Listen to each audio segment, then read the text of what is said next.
Hello, everyone, and welcome back to another episode of the Los Angeles Rams Insider Podcast. I'm your host and beat writer, Brock Vieira. You can check out all of our work at www.si.com/NFL/Rams/on-SI, where we drop double-digit pieces of content every single day pertaining to the Rams, things happening in free agency, the draft, so on and so forth. In today's episode, I'm going to be talking about the Rams tight end room and what we can expect from them moving forward into the season, what we can expect from the organization in regard to their approach to the position group, and also could there be a possibility that the Rams go out and draft a tight end this season, considering the room is already filled up with at least 4 players who are expected to make the 53-man roster.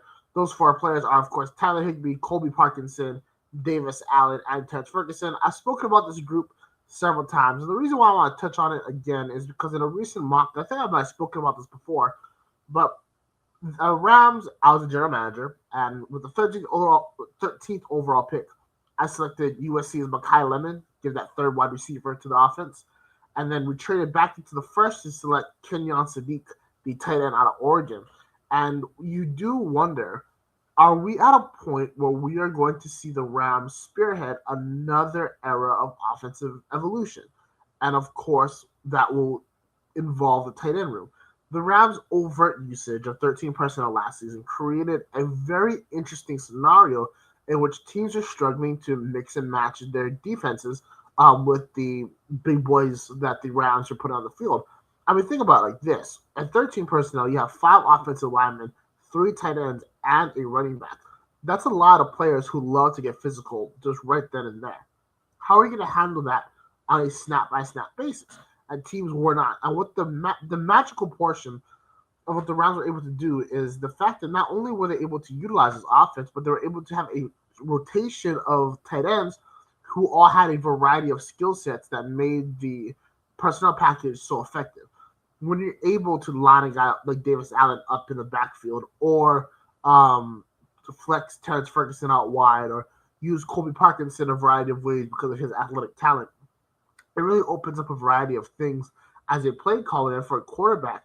When you know that in the NFL, it's not so much about the play versus the defensive coverage, but as much as the matchups. Because, I mean, this is the NFL. Of course, you're going to have holes. Of course, you have things that you can exploit. But there's going to be times where it's going to be man-on-man. Let's see who really wants it.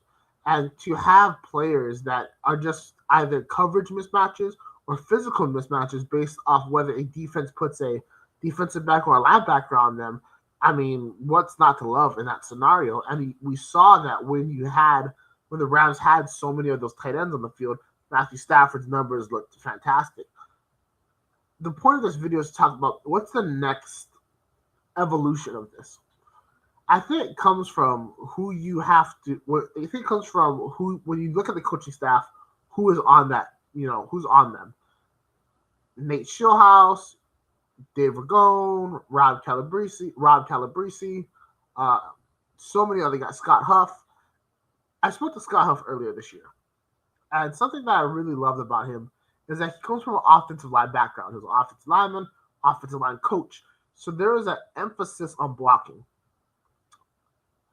In the same way that Sean McVay revolutionized offensive football back in the 2010s, of course, using a variety of wide receivers in a more physical role as run blockers in order to mirror the pass and the run.